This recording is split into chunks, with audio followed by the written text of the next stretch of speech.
আসসালামু আলাইকুম বন্ধুরা, শুভ সকাল। কেমন আছেন বন্ধুরা? হ্যাঁ, আশা করি আপনারা ভালো আছেন। বন্ধুরা আজকে আপনাদেরকে আমি পাটিসাপটা আলু ভাজা দিয়ে পিঠে করে দেখাবো। দেখুন ব্যাটারটা আমি গুলে নিচ্ছি, একটু সামান্য চিনি দেব আর একটু লবণ দেবো।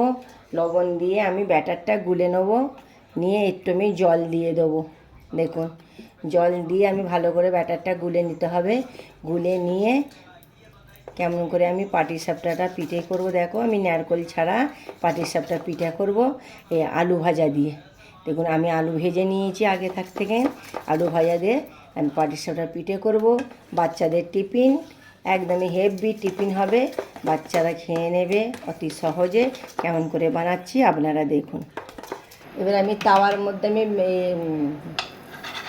বাটার দিয়ে দেবো।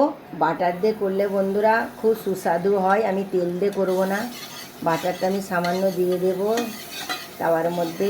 দিয়ে আমি পাটিসাপটা আলু ভাজা দিয়ে করবো। বাটার দিয়ে আপনারা করে খাবেন, এত দারুণ লাগবে কি বলবো আপনাদেরকে। বাটার দিয়ে করবেন বন্ধুরা, তেল দিয়ে করবে না, তেল দিয়ে করলে ভালো লাগবে না। বাটার দিয়ে করে পাটিসাপটা আলু ভাজা দিয়ে করবেন, সকালে লাঞ্চ হয়ে যাবে বন্ধুরা। এত দারুণ খেতে লাগে, অসাধারণ লাগে বাটার দিয়ে করলে। একবার হলেও বানিয়ে খাবেন বন্ধুরা। দেখুন বন্ধুরা, এবার আমার পিঠেটা সেঁকা হয়ে গেছে। এবার এর মধ্যে আমি আলু ভাজাটা দিয়ে দেব।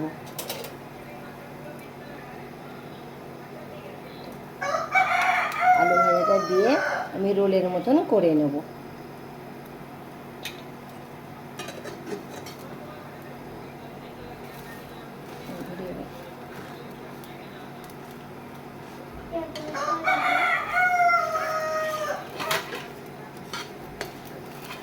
দেখুন বন্ধুরা, একটা পিঠা তৈরি আমার। এবার এর মধ্যে একটু সামান্য আমি বাটার দিয়ে দেব। একটু বাটার দিয়ে ভেজে নিতে হবে।